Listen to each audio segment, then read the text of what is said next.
News live കൊച്ചിയിലേക്ക് സ്വാഗതം. ഈ വാർത്തകൾ നിങ്ങൾക്കായി അവതരിപ്പിക്കുന്നത് Lutech solar solutions powered by Mayil food stuffs Mookkannoor, city tower, city wear and city shoes Angamaly and Cochin Kalabhavan Angamaly franchise. മാധ്യമ കുലപതിക്ക് വിട. TJS ജോർജ് അന്തരിച്ചു. മുതിർന്ന മാധ്യമ പ്രവർത്തകനും എഴുത്തുകാരനുമായ TJS ജോർജ് അന്തരിച്ചു. 97 വയസ്സായിരുന്നു. ഹൃദയാഘാതത്തെ തുടർന്ന് ബംഗളൂരുവിലാണ് അദ്ദേഹത്തിന്റെ അന്ത്യം സംഭവിച്ചത്. വെള്ളിയാഴ്ച മുതൽ മണിപ്പാൽ ആശുപത്രിയിൽ ചികിത്സയിൽ കഴിഞ്ഞുവരികയായിരുന്നു. രാജ്യം പത്മഭൂഷൺ നൽകി ആദരിച്ച മാധ്യമ കുലപതിയാണ് TJS ജോർജ്. പത്തനംതിട്ട ജില്ലയിലെ തുമ്പമൺ സ്വദേശിയാണ്. മുംബൈയിൽ ഫ്രീ പ്രസ് ജേണലിൽ നിന്നാണ് TJS ജോർജിന്റെ മാധ്യമ പ്രവർത്തന ജീവിതം ആരംഭിക്കുന്നത്. പിന്നീട് international press institute, the search light, far eastern economic review, Asiaweek എന്നിവയിൽ പ്രവർത്തിച്ചു. ദ ന്യൂ ഇന്ത്യൻ എക്സ്പ്രസിൽ എഡിറ്റോറിയൽ അഡ്വൈസറായും പ്രവർത്തിച്ചിട്ടുണ്ട്. TJS ജോർജിന്റെ ഘോഷയാത്ര എന്ന ആത്മകഥ ഏറെ പ്രസിദ്ധമാണ്. ഇതുൾപ്പെടെ മലയാളത്തിലും ഇംഗ്ലീഷിലുമായി 20ലേറെ പുസ്തകങ്ങൾ രചിച്ചു. VK കൃഷ്ണമേനോൻ, MS സുഭലക്ഷ്മി, പോത്തൻ ജോസഫ് മുതലായവരുടെ ജീവചരിത്രങ്ങളും എഴുതിയിട്ടുണ്ട്. 2011 രാജ്യം ഇദ്ദേഹത്തിന് പത്മഭൂഷൺ നൽകി ആദരിച്ചു. 2017 സ്വദേശാഭിമാനി പുരസ്കാരവും ലഭിച്ചു. അമ്മു ജോർജാണ് ഭാര്യ. പ്രശസ്ത എഴുത്തുകാരൻ ജീത് തയ്യിലും ഷേബ തയ്യിലും മക്കളാണ്. പാകിസ്ഥാൻ ഭൂപടം തന്നെ മാറും. ഭീകരവാദത്തെ പിന്തുണച്ചാൽ ഓപ്പറേഷൻ സിന്ദൂറിൽ കാട്ടിയ സംയമനം ഇനിയുണ്ടാകില്ല. മുന്നറിയിപ്പുമായി ഇന്ത്യൻ കരസേനാ മേധാവി. പാകിസ്ഥാനെതിരെ താക്കീതുമായി ഇന്ത്യൻ കരസേനാ മേധാവി. പാകിസ്ഥാൻ ഭീകരവാദത്തെ പിന്തുണച്ചാൽ ശക്തമായ തിരിച്ചടി നൽകുമെന്ന് ജനറൽ ഉപേന്ദ്ര ദ്വിവേദി മുന്നറിയിപ്പ് നൽകി. ഓപ്പറേഷൻ സിന്ദൂരിൽ സ്വീകരിച്ച സംയമനം ഭാവിയിലുണ്ടാകില്ല എന്നും മുന്നറിയിപ്പ്. ഓപ്പറേഷൻ സിന്ദൂരിൽ പങ്കെടുത്ത സൈനികരെ അഭിനന്ദിക്കുന്ന ചടങ്ങിലായിരുന്നു കരസേനാ മേധാവിയുടെ പ്രതികരണം. ഭീകരവാദത്തിനെതിരെയാണ് ഇന്ത്യയുടെ പോരാട്ടം. ലോക ചരിത്രത്തിലും ഭൂമിശാസ്ത്രത്തിലും ഒരു സ്ഥാനം നിലനിർത്തുവാൻ പാകിസ്ഥാൻ ആഗ്രഹിക്കുന്നുവെങ്കിൽ അത് സർക്കാർ സ്പോൺസർ ചെയ്യുന്ന ഭീകരവാദം അവസാനിപ്പിക്കണമെന്ന് അദ്ദേഹം പറഞ്ഞു. അല്ലെങ്കിൽ ഭൂപടം തന്നെ മാറ്റേണ്ടി വരുമെന്ന താക്കീതും കരസേനാ മേധാവി നൽകി.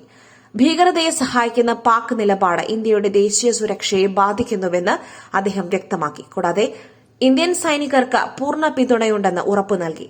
രാജ്യത്തിന്റെ അഖണ്ഡത സംരക്ഷിക്കുവാൻ സൈന്യം എല്ലാ നിമിഷവും സജ്ജമാണെന്നും ജനറൽ ദ്വിവേദി വിവരിച്ചു. ഓപ്പറേഷൻ സിന്ദൂരിൽ പാകിസ്ഥാൻ കേന്ദ്രീകരിച്ചുള്ള ഭീകര പ്രവർത്തനങ്ങൾക്ക് ശക്തമായ തിരിച്ചടി നൽകുവാൻ ഇന്ത്യയ്ക്കായി. ഇന്ത്യൻ സൈനികരുടെ ധൈര്യത്തെ അഭിനന്ദിക്കുന്നു. അതേസമയം ഓപ്പറേഷൻ സിന്ദൂരിൽ ഇന്ത്യൻ യുദ്ധവിമാനങ്ങൾ പാകിസ്ഥാൻ തകർത്തിട്ടില്ലെന്ന് വ്യോമസേനാ മേധാവി air chief marshal AP Singh പറഞ്ഞിരുന്നു. പാകിസ്ഥാന്റെ 5 യുദ്ധവിമാനങ്ങളെ ഇന്ത്യയുടെ വ്യോമ പ്രതിരോധ സംവിധാനങ്ങൾ വെടിവെച്ച് വീഴ്ത്തിയെന്നും ഇന്ത്യയുടെ പ്രത്യാക്രമണത്തിൽ പാകിസ്ഥാന്റെ F-16 ഉൾപ്പെടെ വ്യോമതാവളങ്ങളിൽ സൂക്ഷിച്ചിരുന്ന 10 യുദ്ധവിമാനങ്ങൾ തകർത്തു എന്നുമായിരുന്നു AP സിംഗിന്റെ വെളിപ്പെടുത്തൽ. കരൂരിലേത് മനുഷ്യനിർമ്മിത ദുരന്തം. പ്രത്യേക അന്വേഷണ സംഘത്തെ നിയോഗിച്ച് മദ്രാസ് ഹൈക്കോടതി. കരൂർ ദുരന്തത്തിന്റെ പശ്ചാത്തലത്തിൽ പ്രത്യേക അന്വേഷണ സംഘത്തെ നിയോഗിച്ച് മദ്രാസ് ഹൈക്കോടതി. തമിഴ്നാട്ടിൽ പൊതുനിരത്തിലെ റാലിക്കും പാർട്ടി പരിപാടികൾക്കും ഹൈക്കോടതി തടയിട്ടു. പൊതുമാനദണ്ഡം പുറത്തിറക്കും വരെയാണ് വിലക്ക് ഏർപ്പെടുത്തിയിരിക്കുന്നത്. കരൂരിലേത് മനുഷ്യനിർമ്മിത ദുരന്തമെന്ന് മദ്രാസ് ഹൈക്കോടതി രൂക്ഷമായി വിമർശിച്ചു. സ്വന്തം പാർട്ടിയുടെ പരിപാടിക്കെത്തിയ സ്ത്രീകളും കുട്ടികളും അടക്കം മരിച്ചു കിടക്കുമ്പോൾ നേതാവ് മുങ്ങി. ഇതെന്ത് നേതാവാണ്? ഇതെന്ത് പാർട്ടിയാണ്? കരൂർ അപകടത്തിൽ TVK അധ്യക്ഷൻ വിജയ്ക്കെതിരെ കേസെടുക്കണമെന്ന ഹർജി പരിഗണിച്ച മദ്രാസ് ഹൈക്കോടതി പ്രിൻസിപ്പൽ ബെഞ്ച് അതിരൂക്ഷ വിമർശനമാണ് വിജയ്ക്കെതിരെ നടത്തിയത്. വിജയ്ക്കെതിരെ കേസെടുക്കാത്തതിൽ സംസ്ഥാന സർക്കാരിനെ ഹൈക്കോടതി വിമർശിച്ചു. ഖേദം പ്രകടിപ്പിക്കാതിരുന്ന നേതാവിന്റെ മനോനില വ്യക്തമായി. പാർട്ടി പ്രവർത്തകർ പോലും സംഭവസ്ഥലത്ത് നിന്നും കടന്നുകളഞ്ഞു എന്നും കോടതി പറഞ്ഞു. പിന്നാലെയാണ് നോർത്ത് സോൺ IG അസ്ര ഗാർഗിന്റെ നേതൃത്വത്തിൽ പ്രത്യേക സംഘം കേസ് അന്വേഷിക്കണമെന്ന് കോടതി ഉത്തരവിട്ടത്. ഹർജിയിൽ സംസ്ഥാന സർക്കാരിനെയും കോടതി രൂക്ഷമായി വിമർശിച്ചു. വിജയോട് സർക്കാരിന് വിധേയത്വമുണ്ടോ എന്ന് ചോദിച്ച കോടതി പോലീസിന്റെ നിഷ്ക്രിയത്വം അത്ഭുതപ്പെടുത്തിയെന്നും അഭിപ്രായപ്പെട്ടു. ഓൺലൈൻ ഗെയിം കളിക്കുന്നതിനിടയിൽ എന്റെ മകളോടൊരാൾ നഗ്നചിത്രം ആവശ്യപ്പെട്ടു. സൈബറിടത്ത് കുട്ടികൾ സുരക്ഷിതരല്ല, നടൻ അക്ഷയ് കുമാർ. സൈബറിടത്ത് കുട്ടികൾ സുരക്ഷിതരല്ലെന്ന് നടൻ അക്ഷയ് കുമാർ. തന്റെ ജീവിതത്തിൽ നടന്ന അസ്വസ്ഥമായ സംഭവം അക്ഷയ് കുമാർ വെള്ളിയാഴ്ച പങ്കുവച്ചു. സൈബറിടത്ത് കുട്ടികൾ സുരക്ഷിതരല്ല. തന്റെ മകളോട് ഒരാൾ നഗ്നചിത്രം ആവശ്യപ്പെട്ടുവെന്നും അദ്ദേഹം പറഞ്ഞു. ഓൺലൈൻ ഗെയിം കളിക്കുന്നതിനിടയിലാണ് സംഭവം. സൈബർ ഇടത്തെ കുറ്റകൃത്യങ്ങളെക്കുറിച്ച് അവബോധമുണ്ടാക്കുവാനാണ് തുറന്നു പറയുന്നത്. കുട്ടികൾക്ക് സ്കൂളിൽ നിന്ന് തന്നെ സൈബർ കുറ്റകൃത്യങ്ങളെക്കുറിച്ചുള്ള അവബോധം നൽകണമെന്നും അക്ഷയ് കുമാർ വ്യക്തമാക്കി. ഇന്ന് മുംബൈയിലെ പോലീസ് ആസ്ഥാനത്ത് നടന്ന 2025 സൈബർ അവബോധ പരിപാടിയുടെ ഉദ്ഘാടന ചടങ്ങിൽ സംസാരിക്കവെയാണ് ഇന്നലെ മുംബൈയിലെ പോലീസ് ആസ്ഥാനത്ത് നടന്ന 2025 സൈബർ അവബോധ പരിപാടിയുടെ ഉദ്ഘാടന ചടങ്ങിൽ സംസാരിക്കവെയാണ് ബോളിവുഡ് നടൻ ഈ അനുഭവം വിവരിച്ചത്. കുറച്ചു മാസങ്ങൾക്ക് മുൻപ് എന്റെ വീട്ടിൽ നടന്ന ഒരു ചെറിയ സംഭവം ഞാൻ നിങ്ങളോട് പറയുവാൻ ആഗ്രഹിക്കുന്നു.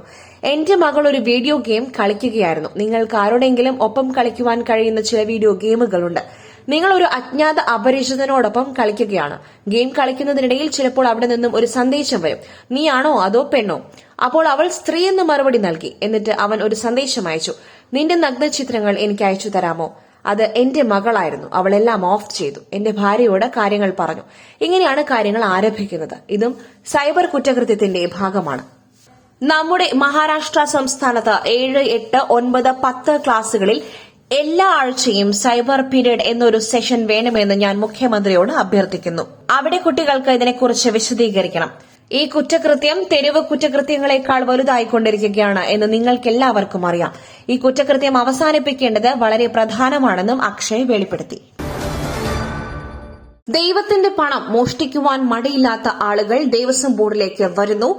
മന്ത്രിയായി അവിടെ പോയി സാഷ്ടാംഗം പ്രണമിക്കണമെന്നില്ല G Sudhakaran. Devaswom board president PS പ്രശാന്തിനെതിരെ വിമർശനവുമായി മുതിർന്ന CPIM നേതാവ് ജി സുധാകരൻ. ദൈവത്തിന്റെ പണം മോഷ്ടിക്കുവാൻ മടിയില്ലാത്ത ആളുകൾ ദേവസ്വം ബോർഡിലേക്ക് വരുന്നുണ്ടെന്നും രാഷ്ട്രീയ പ്രതിനിധികൾ എന്ന പേരിലാണ് കടന്നുവരുന്നതെന്നും ജി സുധാകരൻ ആരോപിച്ചു. സത്യസന്ധവും ജനങ്ങൾക്ക് വിശ്വാസമുള്ളതും സർക്കാരിന്റെ പ്രതിച്ഛായ വർദ്ധിപ്പിക്കുന്നതുമായ അന്വേഷണം വേണം. മന്ത്രിയായി അവിടെ പോയി സാഷ്ടാംഗം പ്രണമിക്കണമെന്നില്ല. അത് ജനങ്ങൾ പ്രതീക്ഷിക്കുന്നില്ല. വിശ്വാസിയാണെങ്കിൽ അങ്ങനെ ചെയ്യാമെന്നും അദ്ദേഹം പറഞ്ഞു. കടകംപള്ളിക്ക് അവിടെ പോയി ചെയ്യാം. ജി സുധാകരന് അത് പറ്റില്ല. വിശ്വാസമുണ്ട്, അത് പ്രപഞ്ച ശക്തിയിലാണ്. നിങ്ങൾ എങ്ങനെ വിശ്വസിക്കുന്നു അതിനെ സംരക്ഷിക്കുക എന്നതാണ്. എല്ലാ അപവാദങ്ങളെയും കാറ്റിൽ പറത്തുന്ന തീരുമാനവും അന്വേഷണവും വേണമെന്നും അദ്ദേഹം ആവശ്യപ്പെട്ടു. ദേവസ്വം ബോർഡ് പ്രസിഡന്റ് പ്രസ്താവനകളിൽ സൂക്ഷിച്ചില്ലെങ്കിൽ പ്രസ്ഥാനത്തിനാണ് കേട്. മുഖ്യമന്ത്രിയെ പോലും ആക്ഷേപിക്കുന്ന തലത്തിൽ പ്രസ്താവനകൾ വ്യാഖ്യാനിക്കപ്പെട്ടു. ഇപ്പുറത്ത് വന്നതുകൊണ്ടാണ് പ്രശാന്തിന് സ്ഥാനം കിട്ടിയത്. അപ്പുറത്തായിരുന്നെങ്കിൽ കിട്ടില്ലായിരുന്നു. ശബരിമലയിലെ സ്വർണ്ണപ്പാളി വിവാദത്തിൽ സർക്കാരിന്റെ പ്രതിച്ഛായ വർദ്ധിപ്പിക്കുവാനും ജനങ്ങൾക്ക് വിശ്വാസമുള്ളതുമായ സമഗ്രമായ അന്വേഷണം വേണമെന്നും ജി സുധാകരൻ ആവശ്യപ്പെട്ടു. സത്യസന്ധവും നീതിയുക്തവുമായ അന്വേഷണം വേണം. എല്ലാ അപവാദങ്ങളെയും കാറ്റിൽ പറത്തുന്ന ശക്തമായ തീരുമാനങ്ങളും സമഗ്രമായ അന്വേഷണവുമാണ് വേണ്ടത്. അത് ചെയ്യും എന്നാണ് പ്രതീക്ഷയെന്നും ജി സുധാകരൻ പറഞ്ഞു. ആദ്യ ദിനം നേടിയത് 60 കോടി. ഇന്ത്യൻ ബോക്സ് ഓഫീസിൽ കൊടുങ്കാറ്റാവുമോ കാന്താര ചാപ്റ്റർ 1? ഇന്ത്യൻ ബോക്സ് ഓഫീസിൽ തരംഗമാവുകയാണ് ഋഷഭ് ഷെട്ടി സംവിധാനം ചെയ്ത കാന്താര ചാപ്റ്റർ 1. സൂപ്പർ ഹിറ്റ് ചിത്രമായിരുന്ന കാന്താരയ്ക്ക് ശേഷം ഇതേ ടീം ഒരുക്കിയ ചിത്രമായിരുന്നു കാന്താര ചാപ്റ്റർ 1 ലെജൻഡ്. കാന്താരയുടെ ആദ്യ പതിപ്പ് കന്നഡയിൽ മാത്രമായിരുന്നുവെങ്കിൽ കാന്താര ചാപ്റ്റർ 1 ഒരു പാൻ ഇന്ത്യൻ ചിത്രമായാണ് ഒരുക്കിയത്. ഇന്ത്യൻ സിനിമാ ചരിത്രത്തിൽ കോളിളക്കം സൃഷ്ടിച്ച ചിത്രമായിരുന്നു കാന്താര. 2022 കാന്താര റിലീസ് ചെയ്തത്. കന്നഡയിൽ ഒരുക്കിയ ചിത്രത്തിന് മറ്റു ഭാഷകളിൽ സ്വീകാര്യത ലഭിച്ചതോടെയാണ് മറ്റു ഭാഷകളിലേക്ക് മൊഴിമാറ്റി പ്രദർശനത്തിന് എത്തിയത്. Indian box office 2022 Indian box ഓഫീസിനെ അത്ഭുതപ്പെടുത്തിയ ചിത്രമായിരുന്നു കാന്താര. കന്നഡ പോലുള്ള ഒരു ഭാഷയിൽ ഒരുക്കിയ ചിത്രം നേടിയ വിജയം സിനിമാ ലോകത്തിന് വലിയ പ്രതീക്ഷകൾ സമ്മാനിച്ച ചിത്രമായിരുന്നു. TVKയ്ക്ക് തിരിച്ചടി. സംസ്ഥാന ഭാരവാഹികളുടെ മുൻകൂർ ജാമ്യാപേക്ഷ തള്ളി മദ്രാസ് ഹൈക്കോടതി. കരൂർ ദുരന്തത്തിൽ TVKയ്ക്ക് തിരിച്ചടി. സംസ്ഥാന ഭാരവാഹികളായ ബുസ്സി ആനന്ദിന്റെയും നിർമ്മൽ കുമാറിന്റെയും മുൻകൂർ ജാമ്യാപേക്ഷ മദ്രാസ് ഹൈക്കോടതി തള്ളി. ദുരന്തത്തിനിടെ നേതാക്കൾ മുങ്ങിയതടക്കം അതിരൂക്ഷ വിമർശനമാണ് വിജയ്ക്കും പോലീസിനുമെതിരെ കോടതി ഉയർത്തിയത്. സ്വന്തം പാർട്ടിയുടെ പരിപാടിക്കെത്തിയ സ്ത്രീകളും കുട്ടികളും അടക്കം മരിച്ചു കിടക്കുമ്പോൾ നേതാവ് മുങ്ങി. ഇതെന്ത് നേതാവാണ്? ഇതെന്ത് പാർട്ടിയാണ്? കരൂർ അപകടത്തിൽ TVK അധ്യക്ഷൻ വിജയ്ക്കെതിരെ കേസെടുക്കണമെന്ന ഹർജി പരിഗണിച്ച മദ്രാസ് ഹൈക്കോടതി പ്രിൻസിപ്പൽ ബെഞ്ച് അതിരൂക്ഷ വിമർശനമാണ് വിജയ്ക്കെതിരെ നടത്തിയത്. ഖേദം പ്രകടിപ്പിക്കാതിരുന്ന നേതാവിന്റെ മനോനില വ്യക്തമായി. പാർട്ടി പ്രവർത്തകർ പോലും സംഭവ സ്ഥലത്തു നിന്നും കടന്നുകളഞ്ഞെന്നും കോടതി പറഞ്ഞു. പിന്നാലെയാണ് നോർത്ത് സോൺ IG അസ്ന ഗാർഗിന്റെ നേതൃത്വത്തിൽ പ്രത്യേക സംഘം കേസ് അന്വേഷിക്കണമെന്ന് കോടതി ഉത്തരവിട്ടത്. ഹർജിയിൽ സംസ്ഥാന സർക്കാരിനെയും കോടതി രൂക്ഷമായി വിമർശിച്ചു. വിജയോട് സർക്കാരിന് വിധേയത്വമുണ്ടോ എന്ന് ചോദിച്ച കോടതി പോലീസിന്റെ നിഷ്ക്രിയത്വം അത്ഭുതപ്പെടുത്തിയെന്നും അഭിപ്രായപ്പെട്ടു. ഇതിനിടെ ദേശീയ സംസ്ഥാന പാതകളിൽ പാർട്ടി റാലികളും പരിപാടികളും നടത്തുന്നത് ഹൈക്കോടതി മധുരൈ ബെഞ്ച് നിരോധിച്ചു. CBI അന്വേഷണം ആവശ്യപ്പെട്ടുള്ള 2 ഹർജികൾ തള്ളിയ കോടതി TVKയുടെ ഹർജി പരിഗണിച്ചില്ല. മറ്റൊരു വാർത്തയുമായി കണ്ടുമുട്ടുന്നതുവരെ നന്ദി, നമസ്കാരം.